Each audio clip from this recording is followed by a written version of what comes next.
and welcome to Tom Talk.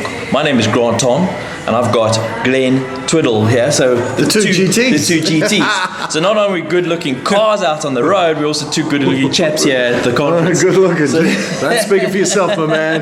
No, there's nothing wrong here. Nothing wrong here. So basically, Glenn, you've been running this conference now. Yeah. We called it Business Armageddon. I tell you, we called it a bit of flack as people said, "Oh, it's so negative. It's so negative." I tell you, I've got to say, the landscape of the business opportunity moving forward with the advent of the internet, how things are going to change. Really what I was saying is, I'm not being negative about it, but we called it Business Armageddon because if people are doing business like they did business in any way, entrepreneurs, all that, like they used to do business in 2008 or 10 or whatever, there's going to be Armageddon. So there's going to be blood on the streets. So what I said to one person, I said, look, if you're so okay that you've got time right now to be complaining about my business and how I named it, then this event is not for you. This event is for someone who's seeing some change needed and taking steps to move forward. Well, your guest speaker was Gary V, man. Right, and he Gary came and he rocked it. Absolutely. He came and rocked it. And he is blowing it up at the moment. He is changing the rules and the dynamics. Yeah. I had a good chat with him yesterday, and it is about taking some of those old school strategies and just reinventing them. Look at what Gary's doing in the old Madison Avenue advertising space. They used to laugh at him when he started VaynerMedia and opened up, oh, you're going to have a little agency, are you, Twitter boy? That's like calling you like Twitter boy, little Twitter boy. And he's owning them now. Absolutely. Owns them. $100 million turnover, looking to be $1 billion company. And that's how he's going to buy the New York Jets, he said. He is. How's that change thing looking for you, Madison Avenue advertising agencies, But the Tom Talk is all about creativity, business growth, and social media. Yeah. What Gary is doing is all of that. Well, he is reaching those people. He's been creative. He's been business growth, and he's getting into the social media, and he's owning it. He's changing it, and he's teaching all of us at the same time. When we say Gary Vaynerchuk is all about social media, I mean, it is true now. Why? Because that's where we are. You're looking at this probably through your little phone and on maybe an embedded link on YouTube through your Facebook, or who knows, right? But he is only on social media because we are. That's it. He ain't a social media guy because social media is his passion. No. He's on social media because that's where you, me, and all of you are. Because remember, before there was social media, did we call him an email guy? Because that's where he was when that's where we were. And I tell you, the minute we are on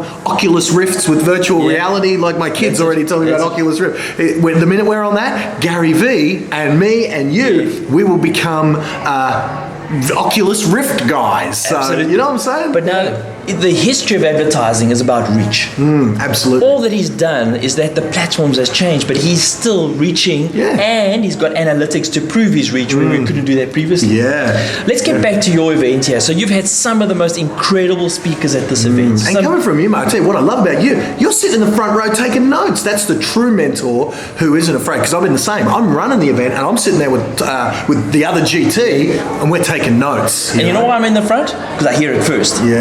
Just a fraction of a second. I like that. That's it. Now, tell me a little bit about where you're taking your brand to. What is the next step for you here? Yeah, well, for guys who don't know, I suppose really in order to know where I'm going from next, we kind of got to know where I've come from. So I started off as a struggling real estate agent, adequate but not great by any means. And then I became, I suppose, the master coach of real estate agents, teaching them how to do what I eventually begrudgingly got better and better at doing. I did actually get quite good. My best year was $380,000, which was still well above average for real estate agents. But what I love is nowhere near as good as what I eventually ended up teaching my students. I became a better coach. I was a good agent. Let's just say I was a great coach. What I ended up finding, I suppose I'm best at though, is as a pure marketer, marketing things, and I choose to apply that marketing prowess running events like this. So while everyone else in the seminar world does have a declining number of people coming to their seminars, every year we get better and better because I added, I suppose, the advent of the power of celebrity. I turned myself a little bit into somewhat of a celebrity in my world. Now, your crew don't know who I am, but to the real estate agents, they all know who I am because I do what I call celebritize myself. Right. Now, you got Mel Emery. Yeah, Mal's in there now. He's doing it there, yeah. and he's one of my mentors over the years. Well, he was one of the first guys I ever read a book about on marketing, and Jay Abrams were the kind of founders, type of thing, and they are old their case school. studies were important. There's some old school, but I love those old school principles. I remember Richard Branson, who do we do that? Yeah, look, I did work with Richard Branson just recently. In some ways, I know it's embarrassing to use the word employed, but because I didn't employ him, right? Richard says when, Richard tells you the deal. But I hired Richard Branson, right? Yeah. But one of the things he says, in order to understand the future, you got to understand the past. Yeah. So I study the old school guys looking for marketing principles like Jay Abraham, like Dan Kennedy, Caples, all of those classic guys, in order to know when I'm on my social media and stuff, what magic words do I need to use on the Facebook, on the status update? How do I cram 140 character Twitter update into something compelling to compel someone to do action, even though Twitter's suffering a decline? What do I say on a 10-second Snapchat? How do you get a message into 10 damn seconds? You better be a master copywriter, and you better go back and study those old school guys. Because remember, what they had to do is they had to cram it into a headline that went in a newspaper. They had to craft a headline, and every word was real estate that could not be wasted. Those skills, now that Snapchat's the thing, are now back in play if you've got to cram your message into a 10-second snap.